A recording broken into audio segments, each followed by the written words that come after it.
कधी कधी विचार करताना जाणवतं की या महाराष्ट्राच्या भूमीत किती वेगवेगळ्या क्षेत्रातली किती असाधारण माणसं होऊन गेली.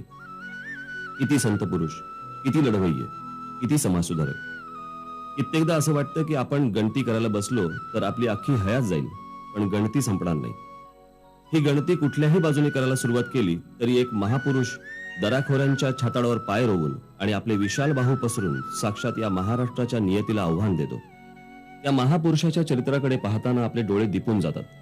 आजूबाजूचं काही दिसेनसं होतं, काही सुचेनसं होतं. महापुरुषाचं नाव मी नव्याने सांगावं असं नाही, पण तरीही ते नाव उच्चारताना सुद्धा मला स्वतःला मी मराठी असल्याचं सार्थक वाटतं. म्हणून ते नाव पुन्हा सांगतो, छत्रपती शिवाजी महाराज.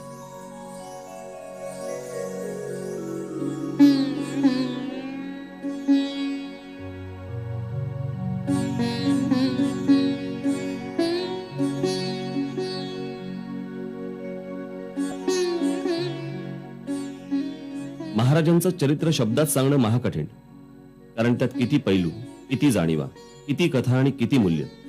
त्यामुळे महाराजांचं चरित्र दुसऱ्याला सांगणं म्हणजे शिवधनुष्य पेलण्याचं आव्हान स्वीकारणं. दोन्हीही अर्थाने शिवधनुष्यच हे. पण हे आव्हान स्वीकारणारा एक धुनमस्त माणूस या अंजन कांचन करवंदीच्या महाराष्ट्रात निघालाच. चांगल्या अर्थाने शिवचरित्राचं वेळ डोक्यात घेऊन स्वतःच महाराजांचं तुफान बनणाऱ्या या माणसाचं नाव शिवशाहीर बाबासाहेब पुरंदरे.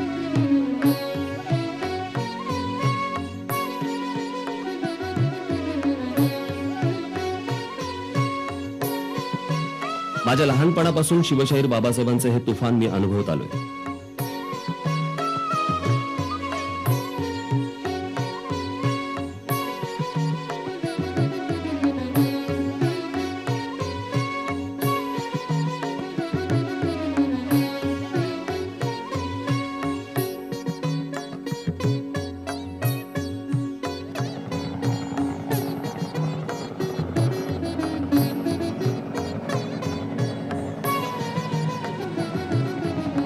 बाबासाहेब पुरंदरेंचा आणि रायगडचा जवळचा संबंध.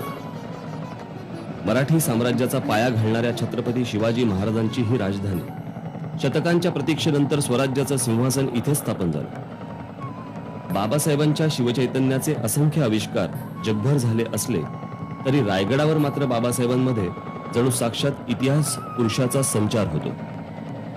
आज त्यांच्या 83 वर्षाच्या आयुष्यात 500हून अधिक वेळा बाबासाहेब इथे आले असतील.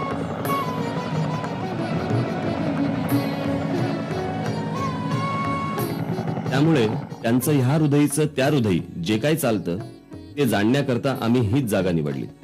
किल्ले रायगड, मराठ्यांची राजधानी. मला रायगडावर बाबासाहेबांबरोबर असताना प्रत्येक शिवकालीन गोष्ट जिवंत झाल्यासारखी वाटत होती. फक्त मलाच नव्हे तर माझ्यासोबत असणाऱ्या प्रत्येकाला.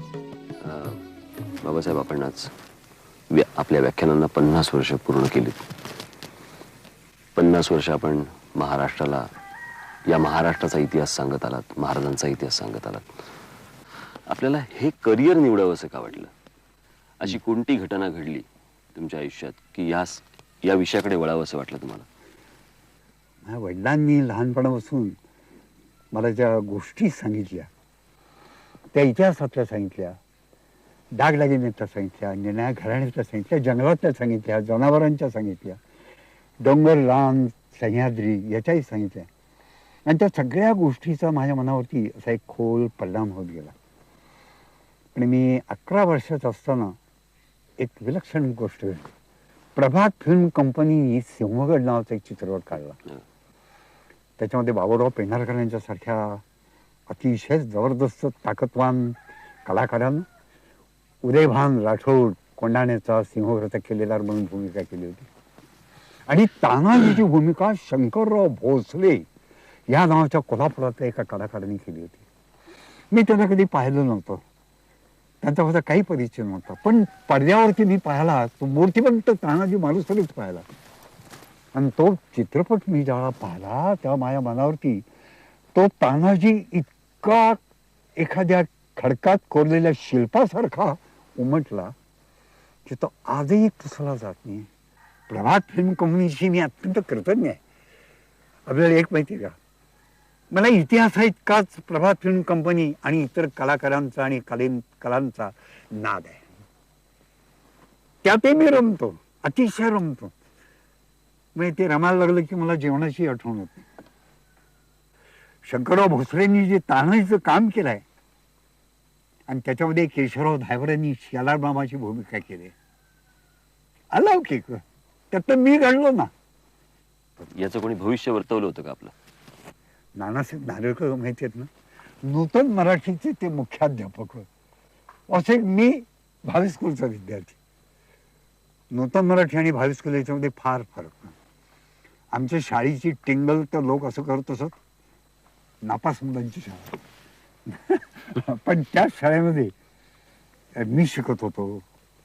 भावे स्कूलच्या एका संमेलनामध्ये मी बोलतोय ते 1936 सालचा आहे. मी 14 वर्षाचा होतो.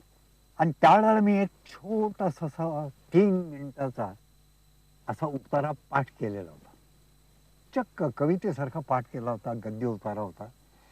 आणि तो मी स्टेजवर मी तो म्हणून दाखवला.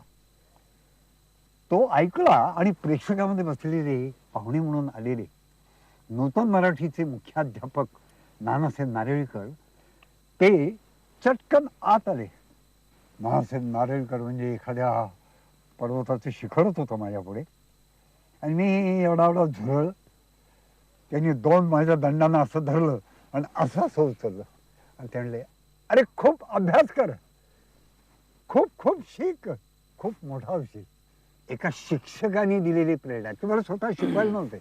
मला कोणी विचारतात तुमचे गुरु कोण? जो शिकवतो तो गुरु. तो कोणी असेल, मग तो कोणी असेल आणि कोणत्याही बाबतीतला असेल, कोणत्याही विषयातला असेल.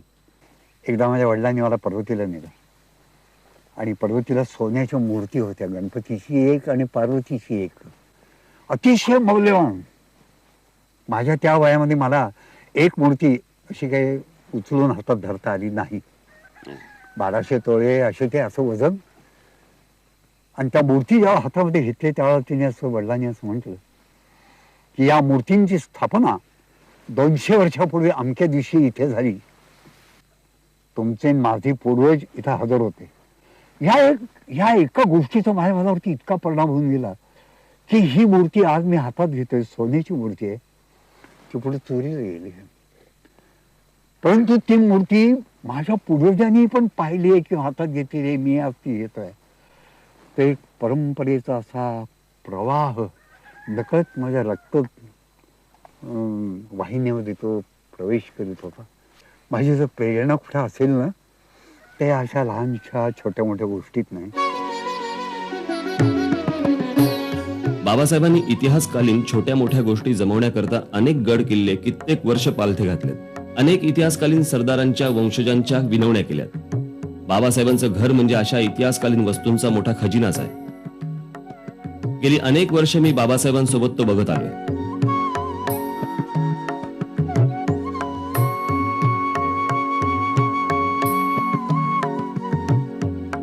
पण बाबासाहेबांना खंत आहे ती वेगळीच. महाराष्ट्रातल्या अगणित इतिहासकालीन वस्तूंचा खजिना गेल्या 100 वर्षात केवळ निष्काळजीपणामुळे नाहीसा झालाय.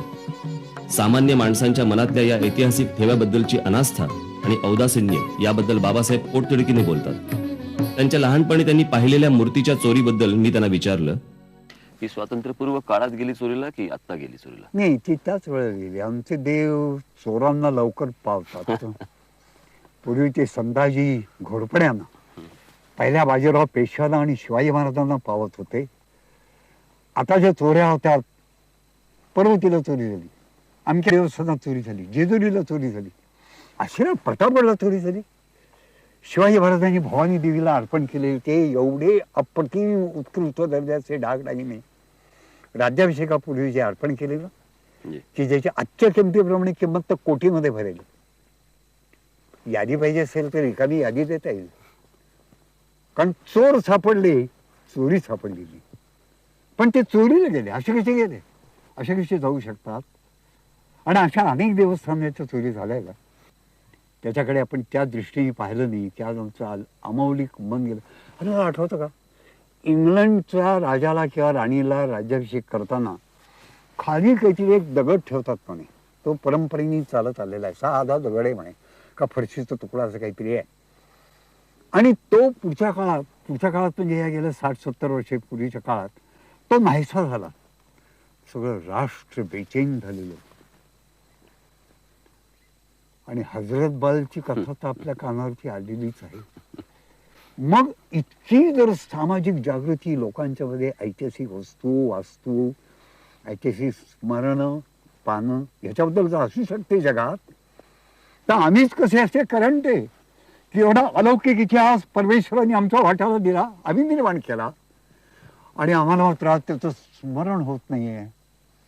आम्हाला त्याची टिंगल टबाळी हेटाळणी करायची वाटते. माझा एक अनुभव आहे.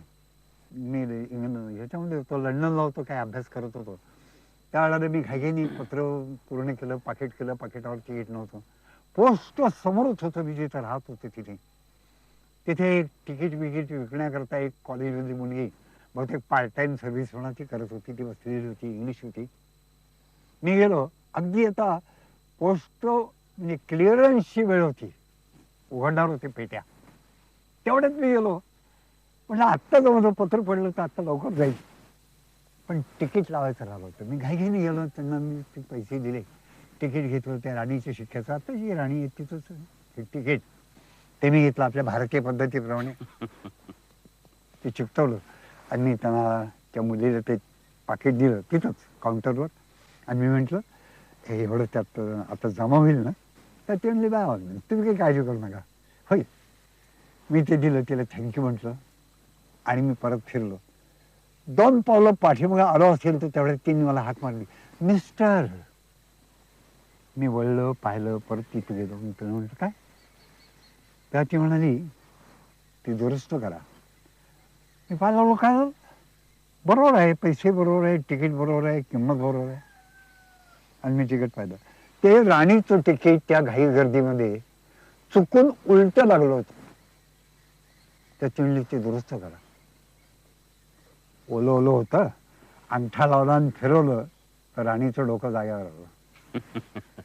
पण मी हसलो, ती मात्र हसली नाही. आणि मी तिला विचारलं काय बिघडलं? समजा उलट लावलं, पैसे तेवढेच आहेत ना, मी दिलेले आहेत ना, मग काय बिघडलं? आणि समजा मी परस्पर प्रत्यक्ष पेटीत तसंच टाकून दिलं असतो तर काय लक्षात आलं असतं कोणाचं?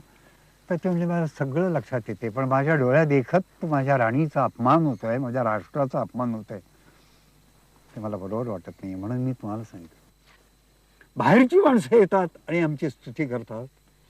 शिवाजी महाराजांच्या बद्दल एखादा डगलस येतो आणि तो म्हणतो हे अलौकिक चरित्र आहे, हे अलौकिक चरित्र आहे, या चरित्राला तोड नाही. If Walter Scott would have been here in India, he would have soon worked on the subject with all his boast of heroism and pomp of power. असं तो म्हणतो. आणि आम्हाला शिवाजी महाराज म्हणजे जुन्या काळातलं उकरून काढलेलं भूत वाटतं. हा, भूत जरूर आहे, पण पंचमहाभूतांची ताकद असलेलं ते जिवंत भूत आहे, ते कल्याणकारी भूत आहे. जॉर्ज बर्नार्ड शॉ बोलले होते की आपण इतिहासातनं शिकत नाही, हेच आपण इतिहासातनं शिकतो.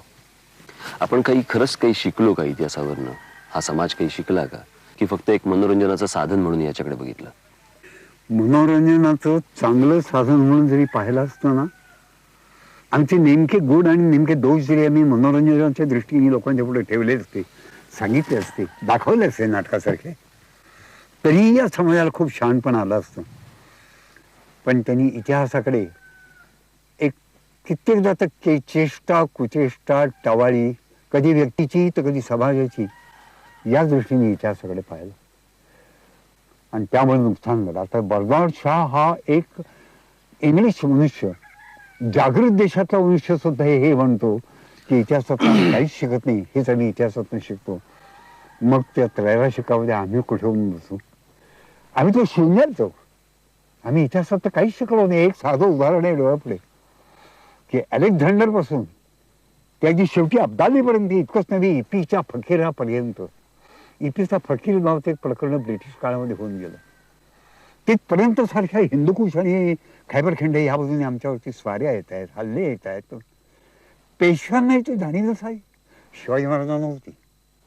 सरहद्दीच्या बंदोबस्ताच्या बाबतीमध्ये महाराजांची जागृतता दाखवली आहे, ती जागरूकता पेशव्यांनी दाखवली नाही. ओनली एक्सपान्शन, नो कॉन्सॉलिडेशन, हा पेशव्यांनी केलेला एक अत्यंत मोठा दोष किंवा चूक आहे. याचा अर्थच असा की मागच्या इतिहासात आम्ही काही शिकलो नाही की ही बाजू जर रिकामी पडली की ह्या बाजूने शत्रू आत येतो. साधं वारा सुटला तर खिडक्या आपण बंद करतो ना. मग हे राष्ट्राच्या बाबतीमध्ये आम्हाला समजू नये. महाराजांच्या या एवढ्याशा लहानशा स्वराज्यामध्ये सुद्धा सरहद्दीच्या बाबतीत त्यांनी घेतलेली दक्षता पाहिल्यानंतर लक्षात येतं की हा नेशन बिल्डर आहे, हा इस्टेट बिल्डर नाही आहे, हा प्रॉपर्टी निर्माण करायला निघाला कोणीतरी पुंजीपती नाही आहे. हा राष्ट्र उभं करू पाहतोय. हे सगळं समाजाकरता आहे, राष्ट्राकरता आहे, हे देवदेवतांच्या करता आहे, संस्कृती करता आहे. हे कायमचं जगाच्या कल्याणाकरता आपण काही करतो त्या भावनेने ते करता येतं. ही भावना जर राज्यकर्त्यांनी किंवा पुढारी बनवणाऱ्या नेत्यांनी ही जर ठेवली नाही तर अशाच चुका गुन्हाकारांनी या पुढे चालूच राहणार. महाराजांबद्दल बाबासाहेब खूप दंतकथा हो, आहेत. त्याच्याकरता ती इतिहास संशोधकांची आवश्यकता आहे. आणि ह्या दंतकथाच जास्ती रुजल्या गेल्यात काही स्वाभाविक आहे, प्रमाणात, कारण काही त्यात प्रमाणात. लालित्य असतं. आता उदाहरणार्थ बघायला गेलं आपण तर ज्या महाराजांना आपल्या स्वतःच्या आईबद्दल एवढं प्रेम होतं ते असं एखाद्या सुभेदाराच्या सुनेकडे बघून असं म्हणतील का की अशीच आमची आई असती, जे खोटं आहे, जे खोटं आहे. म्हणजे उदाहरणार्थ की घोरपडीचा किस्सा किंवा आपण किंवा भवानी तलवारीचा घेऊ आपण, हे थोडंस आपण सांगू शकाल का? म्हणजे ह्या काय नक्की काय गोष्टी आहेत या? ह्या काय होतं, परंपरेनं त्या कथा येतात, सांगोवांगी अनेक ठिकाणी होतात. अहो आपल्या बाबतीत सुद्धा होतं. घोरपड आहे काय? हो. एकदा तर एका कॉलेजच्या समारंभाला मला अध्यक्ष बोलवलं. त्या प्रिन्सिपॉल साहेबांचा नाव नाही सांगत, पण तो त्यांचा माझा पूर्वीचा काही परिचय नाही.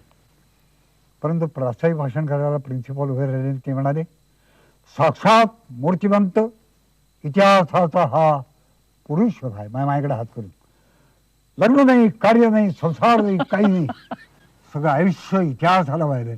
आता एक होत आहे, मी तर दुष्काळात पडलो की उद्या जर ही कॉलेजमधली पोरं माझ्या घरी आली आणि त्यांनी अमृतरावांच्याकडे आणि प्रसादरावांच्याकडे हात करून विचारलं की हे कोण, आणि आमच्या सौभाग्य वतीच्याकडेही पण त्यांनी विचारलं की या तुमच्या कोण, तर मी काय सांगू. पण त्यावेळेला ते प्रिन्सिपॉलच, मी त्यांना हवंच म्हटलं की असं काही नाही आहे, तर चढले राहू द्या, कोण विचारायला जातो म्हणले. पण नंतर मी त्यांना म्हटले की यातनं गैरसमज पसरतात आणि मग ते पसरतच जातात, ते रूढ होतात. या दंतकथा ह्या अशाच आहेत. लोकांची स्वप्नरंजन आहेत. स्वप्नरंजन आहे. कुठून तरी ओळखत काय, धचा मा, हे आता आपल्याला सगळ्यांना महाराष्ट्रात माहिती आहे. धचा मा केला त्यामुळे नारायणरावचा खून झाला, असा अगदी प्रत्यक्षात काही नाही. पण कुणीतरी पुण्यातल्या रिकाम टेकड्या तिच्या डोक्यात आलं, काय करायचं होतं, धरायचं होतं. मग काय झालं, मारले गेले. धरायचं होतं, मारले गेले. धराय मा ध मा, लगेच त्यांनी कथा करून तयार करून ती लोकांच्यात पसरून दिली. नाही, पण ह्या सगळ्या कथा ज्या वेळेला येतात त्या इतक्या जोरात पसरतात. म्हणजे त्या जेवढ्या जोरात पसरतात तेवढा मूळ इतिहास जोरात पसरत नाही. कोणाची निंदा नाही, नालस्ती नाही, अशा काही दंतकथा निर्माण होतात. पण जिकडे आपण ज्या एका महापुरुषाबद्दल ज्याला बोलतो त्याची जर याच्यामध्ये इमेजला जर समजा धक्का पोहोचत असेल, अशा जर काही दंतकथा असतील किंवा आहेत, तर त्या सर्वसाधारण माणसांच्या मनामधनं पुसण्याचा कोणी प्रयत्न का नाही केला पाहिजे. आता एक दंतकथा जर समजा आपण घेतली, म्हणजे ती दंतकथा आहे असं मला माहिती, पण आपण जर सांगितलं तर बरं होईल. आणि ती म्हणजे या वाघ्या कुत्र्याची, की तिथे जो लेख लिहिलेला आहे त्याच्यावरती की महाराज गेल्यानंतर वाघ्या कुत्र्यांनी महाराजांबरोबर चितेत उडी मारली. महाराजांचा कुत्रा होता नव्हता, आणि होता तर ही समाधी इथे काय, याची एक कथा आपण मला मागे सांगितली होती, आपण ती महाराष्ट्राला सांगावी अशी. शिवाजी महाराजांचा कुत्रा किंवा आणखी निर्णया तऱ्हेचे प्राणी हे होते असे कागदपत्रातनं काही उल्लेख नाही. घोडे होते, ते असणारच, स्वाभाविक आहे. परंतु कुत्रं असलं पाहिजे असं म्हणायला एक बारीकसा आधार मिळाला आहे. शिवाजी महाराजांचं एक शिल्प कर्नाटकामध्ये धारवाडपासून एक 10 किलोमीटरवरती यादवाड नावाचं एक गाव आहे. आधी तिथे एका मंदिरामध्ये एक शिल्प महाराजांचं लावलेलं आहे, त्यावेळेच आहे. आणि त्याच्यामध्ये महाराज असे आसनावरती बसलेले आहेत आणि बाकीचं सगळं काय आहे तिथे. पण तो आत्ता मुद्दा असा की तिथे खाली एक कुत्रं दाखवलं आहे.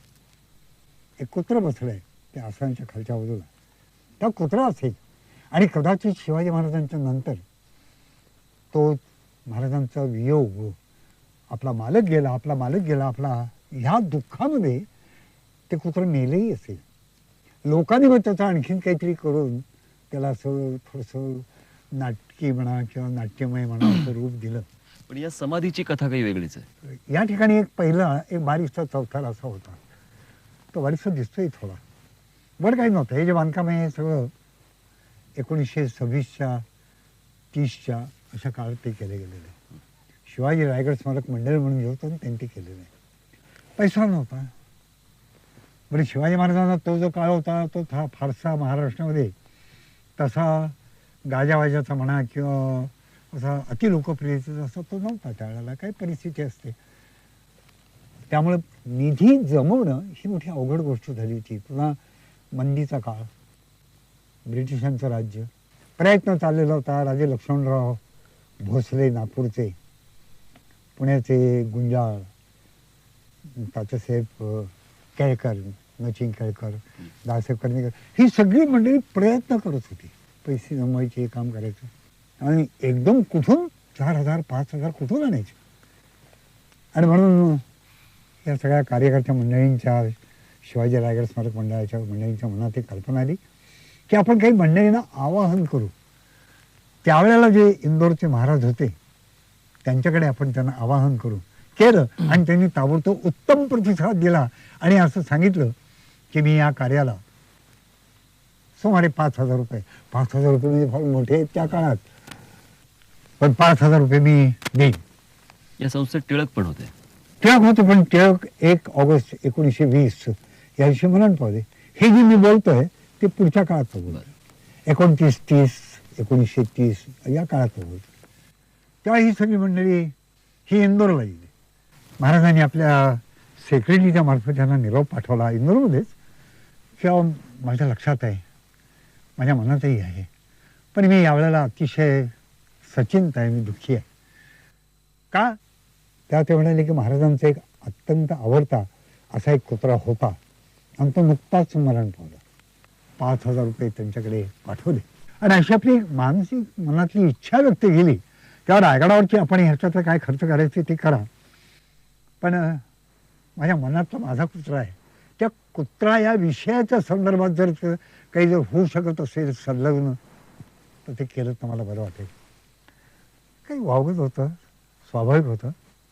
त्या तात्यासाहेब केळकरांच्या मनामध्ये एक कल्पना आली की ही जी वाघ्या कुत्र्याची जी एक दंतकथा आहे तिचा आपण उपयोग केला आणि जर समजा त्यातमध्ये त्याच्यातही पण एक छोटंसं त्या कुत्र्याचंही स्मारक केलं आणि महाराजांच्या मनात तो शिवाजी महाराजांच्या बद्दलचे प्रेम आदर या सगळ्याच सार्थक होईल या कल्पनेनं मग ते पैसे हे असे त्यावेळेला खर्च करण्यात आले.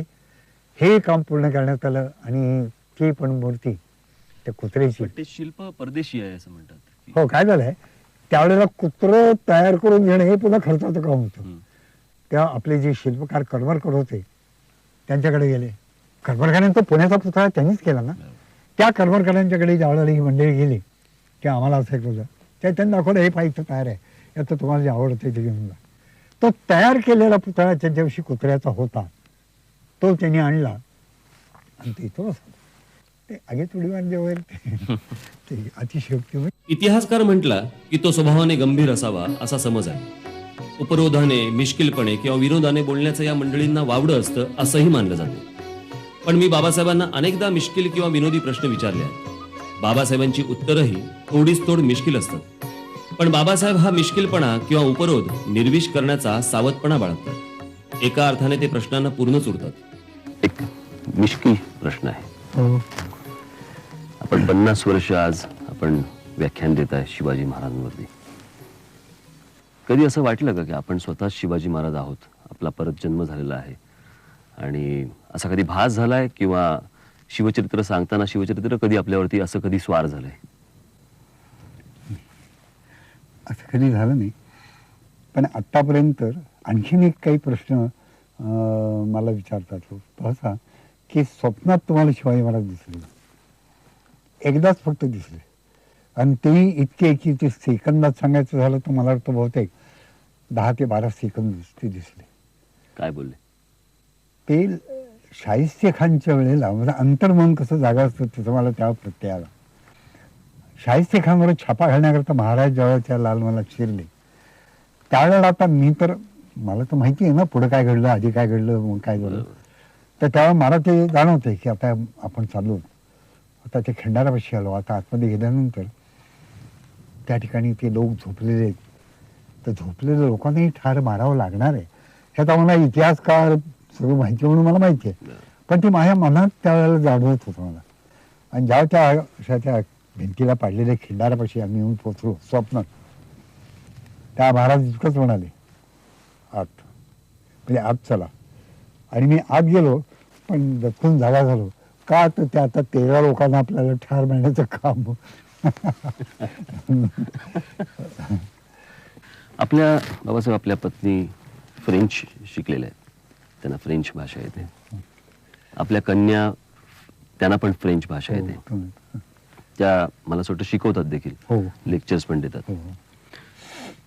पण या सर्वांना आपण ज्याच्यामध्ये आयुष्य घातलं, त्या शिवाजी महाराज किंवा आपला इतिहास किंवा या सगळ्या गोष्टींमध्ये त्यांना कधी रस वाटला नाही का, किंवा त्यांना कधी पडावंसं वाटलं नाही का? नाही, ते त्यांच्या पद्धतीने त्या मर्यादेपर्यंत ह्या सगळ्यामध्ये समरस झाले, आताही होतात. बर. की काही गाणी आमच्या थोरल्या कन्या, त्यांचं नाव आहे माधुरी, बरोबर. तर आम्ही त्यांना जिजाऊ साहेब म्हणतो. बर. तर त्या त्याच्यामध्ये भाग घेतात. त्यांनी कधी आतापर्यंत एकदाही ते नाकारलं नाही किंवा टाळलं नाही किंवा अनिच्छा दाखवली नाही, नावड दाखवली, असं कधी घडलं नाही. आता सगळं घरच मुळे या सगळ्या कार्याची गुंफले, पण प्रत्येकाचं एक एक शोभा आहे. त्यांचं ते फ्रेंच शिक्षण, त्याच्यानंतर गायन, हो. त्यांचं चित्रकला, खेड्यापाड्यातनं आलेल्या हुशार पण गरीब विद्यार्थिनींकरता काही मदत करणं, ही जी काही कामं आहेत ना त्या करता येतं. आणि माझ्या पत्नी त्या सुद्धा अशाच एका कामामध्ये तिने पूर्णपणे गुंफून घेतले. खरं सांगू, मी या दोघींच्याकडे जे पाहतो ती योगिनी म्हणून पाहतो. ज्या अर्थाने आपण संसार करतो, हौस मौज गंमत चंगळ मंगळ, तसं त्यांनी दोघींनी त्यात तसा रस घेतले नाही. त्यांचा रस, आणि मलाही त्यात आनंद आहे. अमृतराव, प्रसादराव यांची पण आपापली क्षेत्र मोठी आहेत, वेगळी आहे. पण मी त्याच्यावरती येणारच होतो की घराणेशाही नाही, परंतु हा आपला जो काही आपण घेतलेला वसा किंवा आपण हातात घेतलेलं हे कार्य व्याख्यानांच्या रूपाने असेल, पुस्तकांच्या रूपाने असेल, खास करून व्याख्यानांच्या रूपाने, हे अमृतरावांना किंवा प्रसादरावांना हे पुढे न्यावंसं नाही का वाटलं कधी? त्यांच्या आवडीनिवडींना मी मुद्दाम वळण देणार नाही. माझं असं मत आहे, मी ते व्यवहारात पाळतो, की तुम्हाला मी डिक्टेट करणार नाही, तुम्हाला मी ते बजावणार नाही, तुम्ही ते कराच म्हणून हट्ट धरणार नाही. तुम्हाला जेवढं आवडेल तेवढं करा, तुम्ही जे कराल ते मनपूर्वक करा, ते जे आवडेल ते करा. पण ह्या सगळ्या 50 वर्षामध्ये किंवा इतक्या वर्ष आपण हे कार्य करतात, याच्यामध्ये कोणाला हा इतिहास पुढे चालू राहावा, कोणीतरी सांगत राहावा, याच्यासाठी कोणाला घडवावं असं तुम्हाला कधी वाटलं नाही का, किंवा कधी घडलाच नाही का, किंवा कधी कोणी आलाच नाही का? आपण म्हणतो ते बरोबर आहे की जर एक काम विशिष्ट असं ठरवून जर एखादी व्यक्ती करत असेल तर त्याच परंपरेतनं तोच विषय, त्याचे जे काही अंग उपांग असतील ती बरोबर. ही करीत राहणं, यालाही महत्व असतं. हो, कारण आज आपण आपल्याला माहिती असलेला हा इतिहास संपूर्ण उद्या भविष्यात कुठे भ्रष्ट स्वरूपात तो येऊ नये लोकांसमोर, किंवा अजून म्हणजे आजच त्या इतिहासाचे इतके फाटे फुटलेले आहेत त्याला, जर समजा ह्याचं ज्ञान नसलेली माणसं जर नसतील तर येणाऱ्या जनरेशनने ऐकायचं काय, कोणाचं हो, ऐकायचं? हे त्याला आता टेप रेकॉर्डर हा जबाबदार धरावा लागेल, आणि हे सगळं टेप करून ठेवणं हा त्यातला एक मार्ग असेल. मी सगळं जे मी सांगतो बरोबर. ते अगदी 100% खरं असेल, बरोबर असेल अशी खात्री देता येत नाही ना. कदाचित पुढे काही पुरावे मिळतील, बरोबर. त्यात थोडंसं बदल करावा लागेल, कदाचित मी काही तर्काने जे विषय मांडतो ते बदलले जातील. इतिहासात कधी कोणी हट्ट आणि आग्रह धरू नये.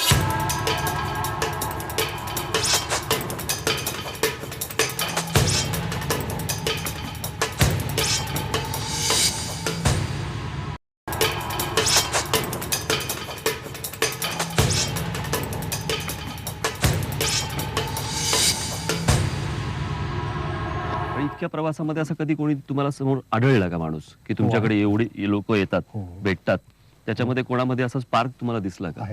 आहेत 4-2 तरुण मुलं अशी आहेत की ते वाहून गेला तयार आहेत? की स्वतःला वाहून घेत आहेत. त्यांनी लिहिलंय. काही माझे अनुयायी म्हणा किंवा असे विद्यार्थी असे नाहीत, पण आमचे पांडुरंगराव बलकावडे आणखीन एक मुलगा आहे.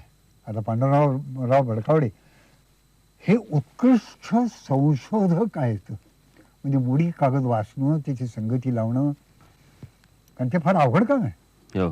तो चक्रव्यूहच आहे का, पण ते अतिशय उत्तम रीतीने करतात असं प्रत्ययाला आलंय. बाबासाहेब, आत्ताचं युग पाहता इतकं फास्ट, सगळं रेडीमेड आणि ताबडतोब सगळ्या गोष्टी पाहिजेत, असं असताना अर्थकारण सांभाळून शिवाजी महाराजांचा, शिवचरित्राचा, या सर्व गोष्टींचा प्रसार करणं, प्रचार करणं शक्य आहे का? की आपण जसे केलं तितकंच ते अजूनही अवघड आहे? नाही, आता जरा सुविधा झाली आहे असं दिसतं. कारण गेल्या 50 वर्षामध्ये आणि विशेषतः आपले पूर्वीचे महाराष्ट्राचे माननीय मुख्यमंत्री आणि नंतर मग केंद्रामध्ये पण ज्यांनी खूप मोठं काम केलं ते यशवंतराव चव्हाण यांच्यापासून शिवचरित्राला पुन्हा एकदा अभ्यासाला म्हणा किंवा निर्णय साधनं जमवण्याला म्हणा पुन्हा एकदा उठाव आला. आता निदान जनतेला इतकं पटलंय की इतिहास हा अगदीच काही टाकाऊ फालतू विषय नाही. त्यातही काही आहे, प्रेरणा देणार आहे, काही सांगणार आहे, काही आनंद देणार आहे, काही कलात्मक आहे. यामुळे असं हे मी त्यावरती निराश नाही की काही तरुण मुलांनी शिवाजी महाराजांच्या, आता माझा विषय म्हणून मी शिवाजी महाराजच म्हणणार, मी काही एकदम दुसरा विषय घेणार नाही, परंतु त्या विषयाच्या बाबतीतही काही चांगलं करावं. आर्ट गॅलरी तयार करावं. रायगडावरची आर्ट गॅलरी का नसावी? एवढे चित्रकार महाराष्ट्रामध्ये आहेत. कोल्हापूर ते या बाबतीमध्ये श्रीमंत आहे. मुल्लेर नावाचा एक चित्रकार होता, त्यांनी शिवाजी महाराजांच्या जीवनावर चित्र काढले आहेत. खुद्द शिवाजी महाराजांच्या काळामध्ये एक मीर मोहम्मद ह्या नावाचा एक चित्रकार होता, त्यांनी महाराजांचं घोड्यावरचं चित्र काढलंय त्यावेळेला. तो औरंगजेबाच्या म्हणजेच मोहजमच्या दरबारामध्ये तो त्याच्या नोकरीत आहे. त्यांनी काढलेल्या चित्राच्या पाठीमागं त्यांनी लिहूनही ठेवलेलं आहे. हे मूळ चित्र आहे ते पॅरिसमध्ये बिब्लिओथेक नॅशनल या नावाची जी प्रचंड लायब्ररी आहे त्या लायब्ररीमध्ये आहे. मी पाहून आलो आहे आणि ते प्रसिद्ध आहे, आपल्याकडे पाहायला मिळतं. आणि त्या चित्राच्या पाठीमागे त्यांनी लिहिलं आहे कल में मीर मोहम्मद, वर शिवाजी महाराजांचं नावही घेतलं आहे. कल में मीर मोहम्मद निस्बत शहजादे साहेब आलम मुअज्जम असं लिहिलेलं आहे. म्हणजे बंधन नाही. व्हॅलेंटाईन नावाचा जो डच एक वखारीचा अधिकारी होता सुरतेमध्ये, त्यानं आपला एक चित्रकार पाठवला होता सुरतीच्या स्वारीच्या वेळेला शिवाजी महाराजांच्याकडे.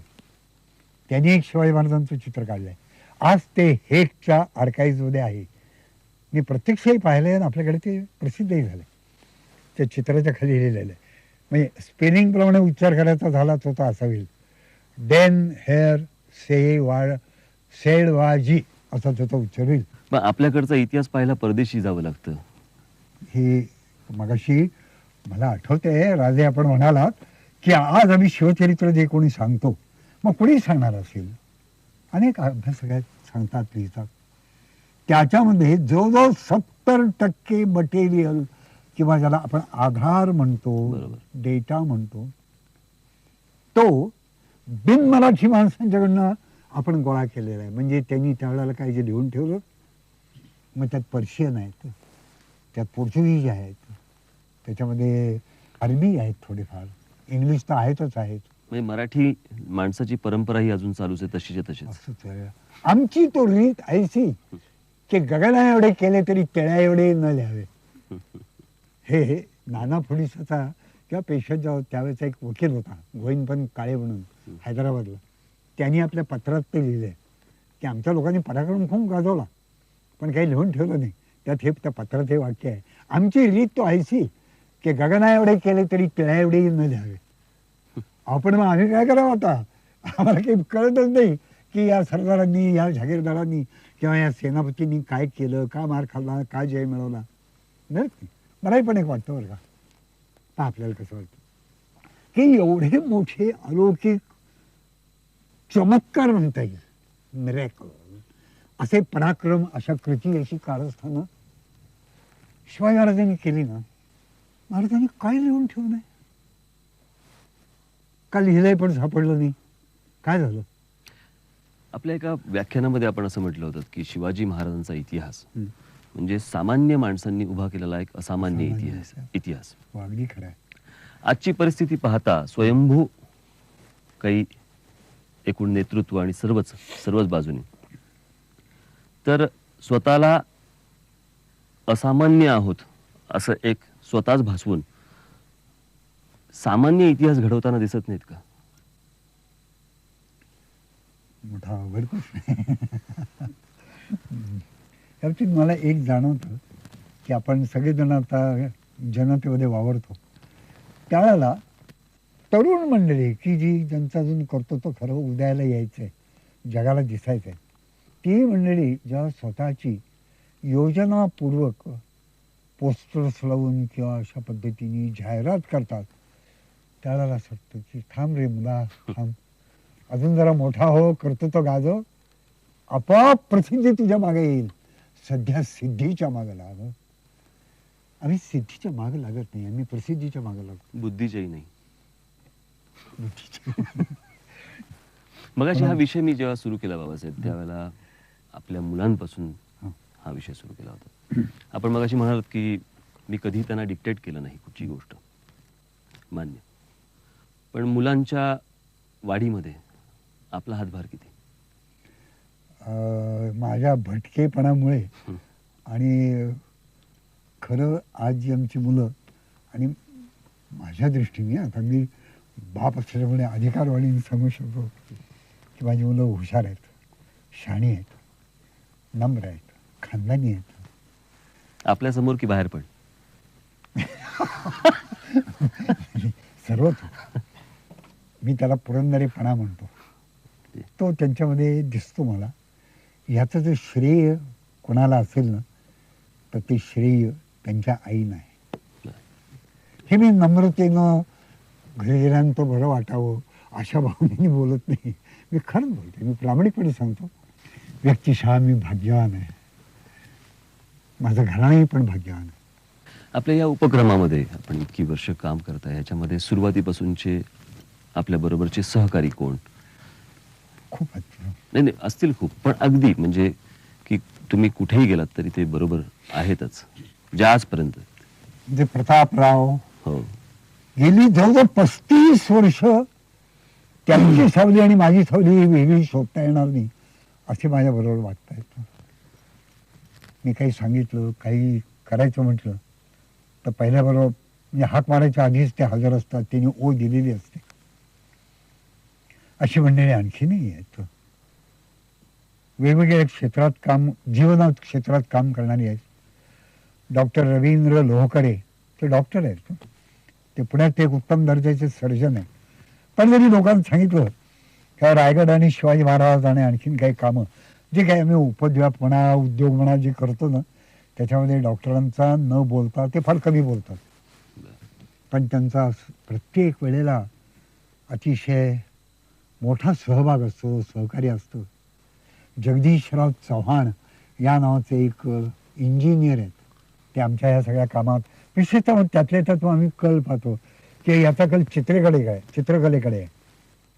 आमचे संजयराव परदेशी नावाचा एक मुलगा आहे, तरुण आहे, पण तो उत्तम शिल्पकार आहे. त्याने अनेक पुतळे तयार केले. पुण्याचा डिक्कन युगानेवरचा संभाजी महाराजांचा जो पुतळा आहे ना, तो त्यांनी तयार केला आहे, अतिशय सुंदर. पण ही कोणी शिल्पकलेत आहे, कोणी चित्रकलेत आहे, कोणी लेखनात आहे, कोणी काव्यात आहे, कोणी आणखी खेळण्यात आहे. आता आमचे प्रसादराव आहेत, त्यांच्या उड्या मारणं वगैरे वगैरे जे त्यांना त्याची फार आवड आहे. त्याचंही महत्त्व नक्की आहे. त्यातनं मुलं धाडसी बनतात, उत्साही बनतात.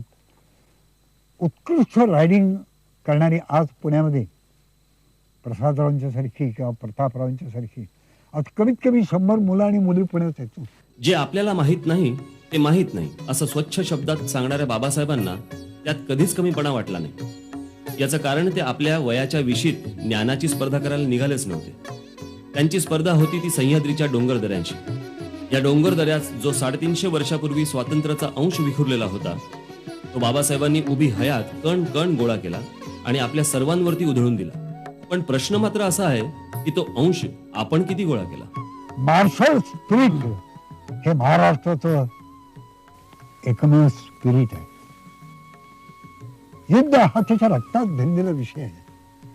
पण सैन्यात जात नाही. त्याला मास्तर व्हावंसं वाटतं, त्याला ग्रामपंचायतचा सेक्रेटरी व्हावंसं वाटतं आणि निवडून यावं असं वाटतं. ही कुठली छोटी महत्वाकांक्षा आमच्या मुलांच्या मनात आली. बाबासाहेब, आपल्या आत्ताच्या सगळ्या बोलण्यावरनं मला एक आठवलं, म्हणजे की आपण दर वेळेला मराठी बाणा म्हणून जेव्हा आपण म्हणतो त्यावेळेला मोडेन पण वाकणार नाही असं आपण म्हणतो. आजची परिस्थिती पाहता वाकणं जाऊन देत, परंतु मराठी मन कुठेतरी मोडून पडले असं वाटतं का? मला असं वाटतं इथं महत्वाकांक्षा कमी पडते. अजून वेळ लागत नाही आमच्या मुलांना. वेळ लागल्याशिवाय शहाणपण येणार नाही. एक काळ असा होता ना, 5 लाख फौज घेऊन आलेला औरंगजेब हे स्वराज्य सहज घेऊन टाकतो की काय अशी कल्पना लोकांच्या डोळ्यापुढे यायला लागलेली होती. भीती काही न वाटत होती. 25 वर्ष हा महाराष्ट्र लढला, झगडला, मोडलाही नाही, वाकलाही नाही. औरंगजेब जिवंत असताना नर्मदा ओलांडून आमच्या फौजा पलीकडे गेलेल्या आहेत. धनाजी जाधव, नेमाजी शिंदे, खंडेराव दाभाडे यांच्या फौजा उत्तरेकडे गेलेल्या आहेत. सिरोंज मारली या नावाचं एक पत्र उपलब्ध आहे. सिरोंज हे मध्य प्रदेशातलं एक महत्वाचं गाव आहे. सिरोंज मारली म्हणजे जिंकली, आम्ही त्याच्यावरती हल्ला चढवला, हा त्याचा अर्थ आहे. पण इतिहास सांगूनच, इतिहास वाचूनच ह्याच्यात समाधान मानायचं का? आता मी तर म्हणेन की शिवाजी महाराजांचंच एक वाक्य आपण डोळ्यापुढे का ठेवून. महाराज ज्यावेळेला अफजल खानला भेटायला निघाले त्यावेळेला अनेक मावळ्यांनी त्यांना प्रेमानं गराडा घातला की महाराज तिथं धोका आहे त्या भेटीच्या जागेवर, आम्हालाही तुमच्याबरोबर घेऊन जा, असं त्यांचं महाराज त्यांचं मन प्रेम ओळखत होते. पण महाराजांनी त्यावर जी उच्चारलेली वाक्य आहेत ना ती मात्र आम्ही कधीही लक्षात ठेवली नाही. महाराज ते आपल्या मावळ्यांना असं म्हणाले, दादांनो निर्वानिर्वीचे बोलतो, जरी आम्हाच काही दगाफटका झाला तरी राज्य राखावे, राज्य वाढवावे. आणि त्या पुढे एक वाक्य आहे, ज्यास जे काम सांगितले ते त्याने चोख करावे. त्या चोख मध्ये किती तपशील भरलेला आहे. कोणी आपल्या कामामध्ये कमी पडू नये हा त्याचा अर्थ. यादव राजाच्या वेळेला जसा महाराष्ट्र बेसावध राहिला अल्लाउद्दीन खिलजीच्या वेळेस, आज तसाच महाराष्ट्र पुन्हा बेसावध आहे असं वाटतं का? म्हणजे मला असं वाटतं म्हणून आपल्याला विचारतो. महाराष्ट्रावरती होणारी विविध प्रकारची कुठच्याही क्षेत्रातनं होणारी आक्रमण की याच महाराष्ट्राच्या मातीमध्ये तोच मराठी माणूस कुठेतरी चाचपडताना दिसतोय. खरं सांगू का, जीर्ण शीर्ण झालेल्या आपल्या एका प्रचंड राष्ट्राला स्वातंत्र्य मिळाल्यानंतर पहिल्या 2 पिढ्यांना उपभोग घेण्याची परवानगीच नाही. कष्ट कष्ट आणि कष्ट. इंदिरा गांधींनी ते काही 20 कलमी त्यांच्या आणीबाणीच्या काळामध्ये जे दिले होते ते एकदा मी अगदी शांतपणे वाचले. अहो खरंच चांगले होते. जे चांगलं होतं ते कोणाचंही चांगलं असेल तरी आपण स्वीकारलं पाहिजे, त्याला पाठिंबा दिला पाहिजे, ते उचलून दिलं पाहिजे. आणि आजच्या तरुणांच्या पुढे जी माणसं आहेत ना त्याच्यामध्ये आपल्यासारखी माणसं आहेत. फार मोठ्या आशेने आम्ही पाहतो प्रत्येक क्षेत्रामध्ये जिद्द धरून महत्वाकांक्षा धरून जर उभं राहिलं तर राष्ट्र उभं राहतो. बाबासाहेब पुरंदरेंकडून मी छत्रपती शिवाजी महाराजांच्या असंख्य कथा ऐकल्यात. एखाद्या ऐतिहासिक घटनेबद्दल न्याय काय आणि अन्याय काय याचा निवाडा करायचा झाला तर संदर्भ म्हणून मला शिवाजी महाराजांच्या चरित्राकडे पुन्हा पुन्हा बघावंसं वाटतं. अगदी आपलं रोजचं आयुष्य जगताना सुद्धा कोणतं मूल्य बरोबर, कोणतं मूल्य चूक याची जाणीव सतत मनाशी राहावी म्हणून मी छत्रपती शिवाजी महाराजांच्या आयुष्यातल्या प्रसंगांचा संदर्भ तपासून पाहतो. असा नेमका संदर्भ तत्काळ जाणण्याकरता अनेकदा मी असा थेट जाऊन बाबासाहेबांच्या समोर उभा राहिलो आणि बाबासाहेबांनी मला कधीही निराश केलेलं नाही. शेकडो वर्षापूर्वीचा प्रसंग, त्याची तारीख, वार आणि त्याच्या ऐतिहासिक महत्वासह बाबासाहेबांनी नेहमीच माझ्यासमोर जिवंत केलाय. माझ्याच काय, अख्ख्या महाराष्ट्रासमोर त्यांनी अनेकदा छत्रपती शिवाजी महाराजांचं चरित्र जिवंत केलंय. महाराज सिंहासनाधीश्वर प्रौढ प्रताप पुरंदर महाराजाधिराज राजा शिवछत्रपती की जय. राजा शिवछत्रपती की जय. राजा शिवछत्रपती की जय.